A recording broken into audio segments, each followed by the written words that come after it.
성도 여러분 안녕하십니까? 영적 전쟁의 손자병법 강의를 계속하겠습니다. 오늘은 제1부입니다. 정통 기성교회를 공격하는 사이비 이단의 영적 전쟁 이론입니다. 사이비 이단 종교인들은 비유와 비사로 기록된 성경의 주요 내용을 독창적으로 밝히 풀어서 천국길을 알려준다고 주장합니다. 결론적으로 말씀드리면 새빨간 거짓말입니다. 이러한 거짓말에 넘어가기 때문에 사이비 이단들의 세력이 확장되는 것이죠. 구약의 예언이 신약에서 어떻게 성취되었는지 수미가 상관되게 풀면서, 수미란 것은 머리와 꼬리, 시작과 끝, 처음과 마지막 질서정연하게 푼다, 그런 얘기가 되겠습니다. 자기들만의 완벽한 성경 해석이라고 자화자찬합니다. 완전 자뻑이죠, 자뻑. 기성교회의 목자들은 이런 풀이를 하지 못하기 때문에 거짓말로 성도를 속이는 데 능숙한 예수 사기단과 예수 위증단일 뿐이라고 비난합니다. 참 말도 잘 만들어냅니다. 그러나 절대로 그들만의 새로운 성경 해석이 아니고 그들의 풀이는 성경 주석을 비롯한 여러 가지 해설서에 이미 적혀 있는 것일 뿐입니다. 마태복음만 해도 48개 구절이 이미 구약의 곳곳에 예언이 된 것이죠.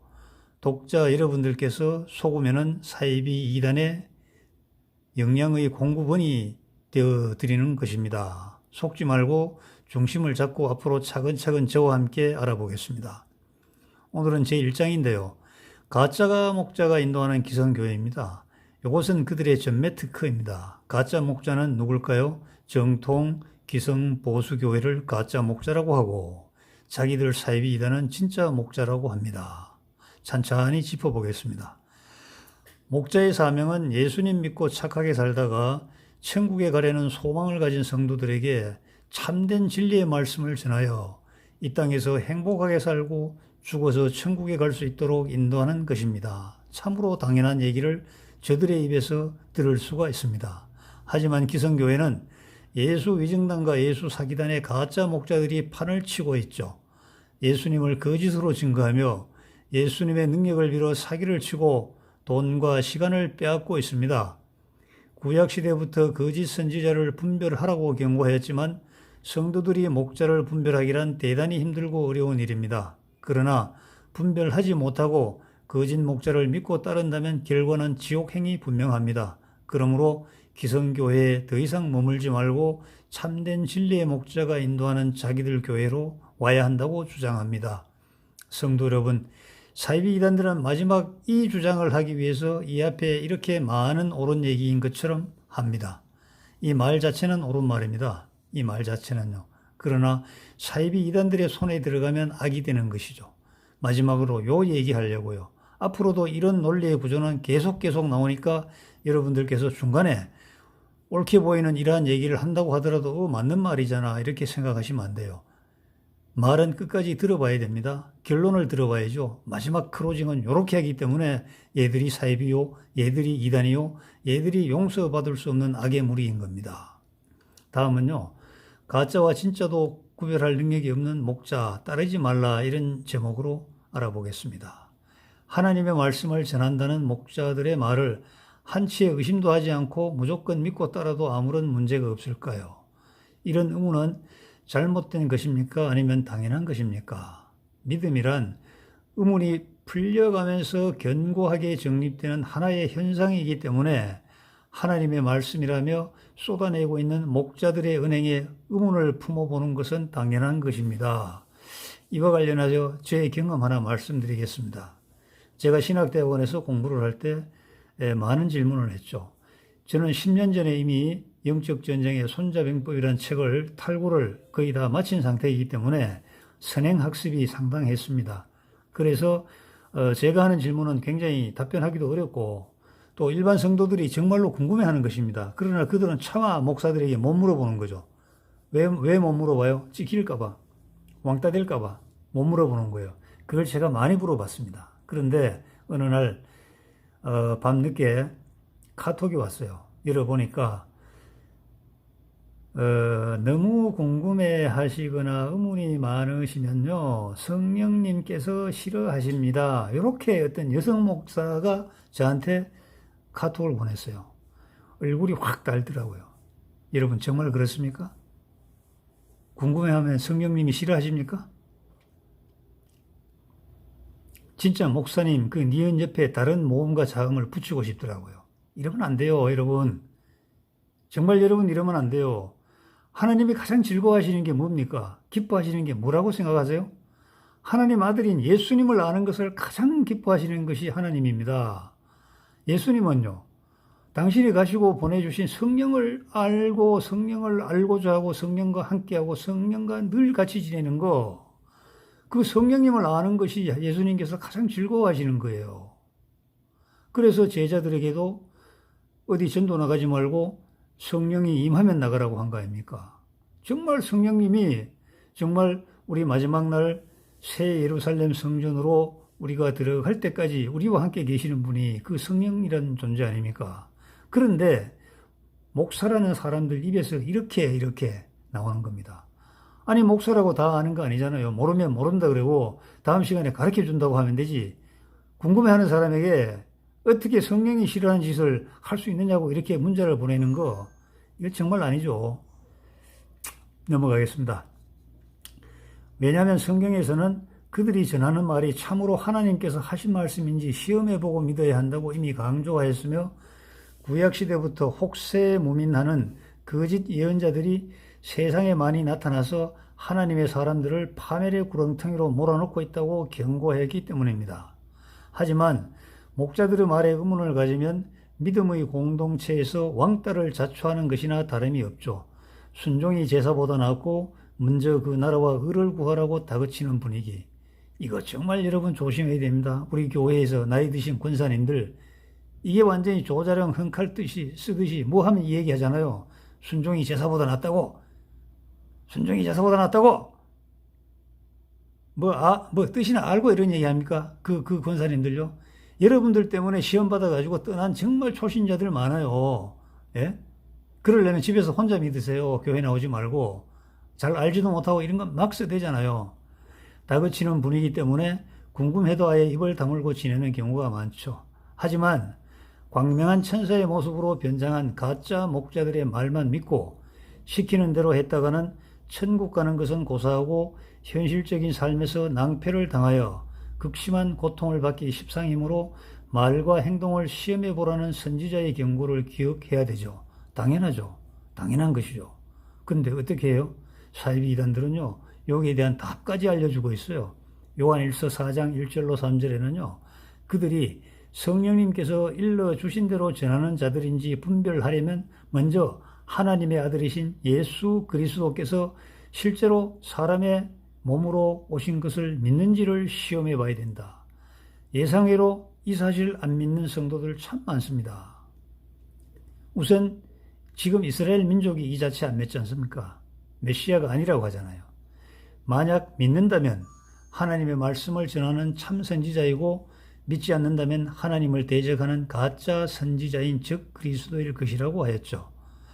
모세는 히브리 족속을 이끌고 40년 동안 광야를 헤맸습니다. 그런데도 이 히브리 족속은 틈만 나면 하나님을 배도하고 우상을 섬기고 또 이상한 잡신을 섬기고, 그래서 그렇게 많은 징벌과 응징을 당하였는데도 그 못된 버르장머리를 고치지 않는 것이에요. 그래서 모세가 마지막으로 정말 신신당부한다, 다시 한번 명령한다, 신명기에서 이렇게 결론을 내렸습니다. 여호와의 이름을 내세우며 말하는 예언자가 있다 하더라도 증언과 성취가 없으면 제 멋대로 거짓말을 하는 것이니 절대로 미혹되지 말라고 신명기 18장 22절에서 경고하였죠. 그러나 성도가 목자를 분별한다는 것은 현실적으로 여간 어려운 일이 아닙니다. 갖가지 고난과 열망이 있죠. 이러한 성도들에게 하나님의 말씀으로 적절하게 포장을 한 거짓 목자의 위로와 축복의 말이 하나님의 뜻과 일치하는지 분별할 성경 지식도 부족할 뿐만 아니라, 자, 주저앉은 자 일으켜 세워주고 줄인 자 배 부르게 해주시고 헐벗고 떠는 자 입혀주시고 아픈 자 낫게 해주시고 또 소원이 있는 자 모두 들어주시고 관계에 축복을 주시고 인생은 만사형통 만사형이 뜻대로 되리라고 이렇게 얘기해 주잖아요. 이런 말이 정말 하나님 뜻과 일치하는지 일치하지 않는지 알 수가 없죠.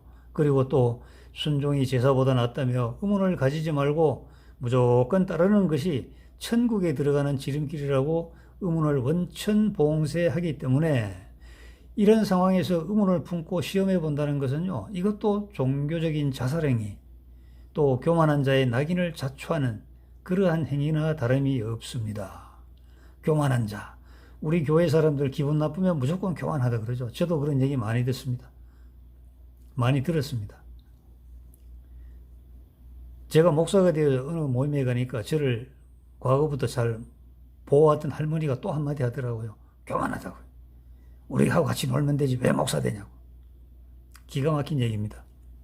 다만 재물 헌납을 유별나게 강조하거나 성도들과 부적절한 관계나 기타 건전한 일반 시민의 상식으로도 이해하기 힘든 것을 하나님의 이름으로 요구하는 목자라면 참 목자가 아니고 사단의 거짓 목자라는 것을 쉽게 알 수가 있습니다. 하지만 사단의 조종을 받는 목자라고 해도 거룩한 말씀을 선포하며 행실도 흠이 없다면 참 목자로 알고 쏘는 거죠.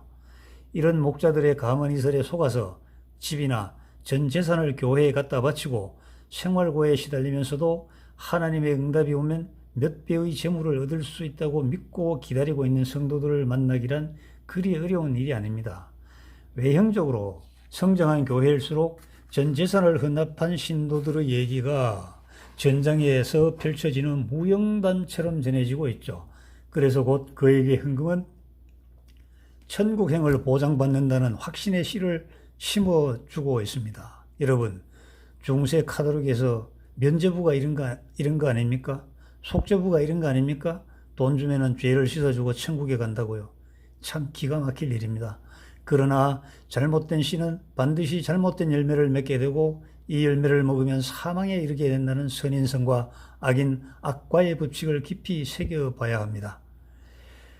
하나님의 능력으로 천배 만배로 돌려받을 수 있게 해주겠다면서 감언 이설로 속여서 평생 모은 할머니 재산 7억을 갈취한 자칭 목사가 있습니다. 이 할머니는 1000배면 7천억이요 만배면 7조가 돌아온다는 그 믿음을 가지고 눈물로 기도의 끈을 놓지 않고 있습니다.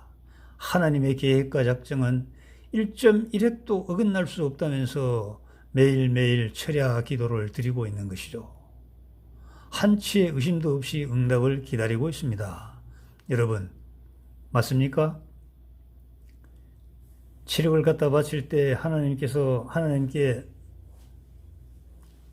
확인서 받았습니까? 확약서 받았나요, 할머니? 아니잖아요. 받을 수 있을지 아닐지는 차치하고 과연 할머니가 믿고 있는 하나님의 계시가 참된 계시예요? 아니죠. 사단의 조정을 받는 거짓 목자의 관계에 속은 나머지 하나님의 계시로 착각한 것입니다. 사이비 이단은 착각시키는 명수입니다. 그 말도 되지 않는 말을 듣고 착각하고 확신에 이르게 하는 그러한 묘한 마력을 가지고 있는 것이 사이비 이단입니다. 자칫 넋을 놓으면 바로바로 넘어가고 말죠. 그러나 할머니 자신의 분별력에 질문을 던져보는 수밖에 별다른 도리가 없어 보입니다. 에스겔 선지자가 말했잖아요. 공허한 환상을 보고 거짓말을 예언이라고 선포하거나 하나님의 이름을 달고 다니며 외쳐대면서 언젠가는 하나님께서 이루어 주실 것이라고 믿게 하는 거짓 사도들은 반드시 심판을 받을 것이라고 에스겔 13장 6절로 8절에 증거하고 있죠. 거짓 목자들이 몇 줌의 보리와 몇 개의 떡을 위하여 하나님의 이름을 더럽게 사용하며 거짓말에 잘 넘어가는 하나님의 백성을 속여서 휘황찬란한 미래를 약속하고 이익을 위해서라면 죄 없는 사람을 죽음으로 몰아넣는가 하면 죽어야 마땅할 사람도 살려둔다고 에스겔 13장 19절에 기록되어 있습니다. 베드로 사도는 거짓 교사들이 탐욕에 가득 차서 성도들의 돈을 빼앗아가는 일에 수단과 방법을 가리지 않을 것이라고 증거하였죠. 베드로후서 2장 3절입니다. 하나님의 아들이신 예수님과 다른 예수를 전하거나 여러분이 받은 성령과 다른 영을 전하거나 구원받는 길과는 다른 길을 가르치는 거짓 사도들의 말을 너무 쉽게 믿어서는 안 된다고 하였습니다. 하나님께서는 그런 사람을 보내신 적이 없기 때문입니다. 그들은 그리스도의 사도인 것처럼 행세하는 거짓 사도들이죠. 사단도 광명한 천사로 변장하여 나타나는데 사단의 조종을 받는 사단의 부하들이 그런 짓을 한다고 해서 새삼 놀랄 일도 아닙니다. 그들은 자기들이 저지른 죄 때문에 결국 무서운 벌을 받을 것입니다. 고린도후서 11장 4절 13절로 15절입니다. 마태복음 23장에는 겉으로는 거룩한 사람처럼 보이지만 속은 죄악이 가득 찬 위선자에 대한 책망과 그들이 받아야 할 죄값을 기록하였으며 마태복음 24장에는 예수님께서 제자들에게 많은 사람들이 자기가 그리스도라고 하면서 사람들을 그릇된 길로 인도하는 경우가 많기 때문에 속지 않도록 조심할 것을 당부하였습니다. 갈라디아서 1장 6절로 10절에서는 비록 천사라 할지라도 다른 복음을 전하면 반드시 저주를 받을 것이라고 경고하였으며 고린도후서 11장 3절로 4절에서는 다른 영들이 다른 예수와 다른 복음을 전하는 것을 너무나 잘 용납하고 있는 성도들을 질책하고 있죠. 이와 같이 성경의 여러 곳에서 진짜 영과 가짜 영을 분별해야 하는 지혜가 필요함을 구체적으로 강조하였기 때문에 성도들이 의문을 가지고 확인해 보는 것은 당연합니다. 성도들이 의문을 가지고 확인해 보는 대상은 누구일까요? 물어볼 필요도 없이 정통 기성교회를 얘기하는 겁니다. 사이비 이단 자기들은 궁금할 일도 없고 의문을 가질 일도 없이 우리 얘기는 맞다는 것, 자기들 얘기는 맞는데 자기들로 오기 위해서는 너희가 몸담고 있는 기성교회가 틀렸다는 것을 알아야 되는데 거기에 가서 의문을 가지고 한번 의문을 제기해 보라는 것이죠. 자, 다음 시간에도 계속 이어집니다. 다음 시간에는 저지나 이유식을 끊고 단단한 음식을 먹는 장성한 자가 되어야 된다는 그러한 주제로 살펴보겠습니다. 감사합니다.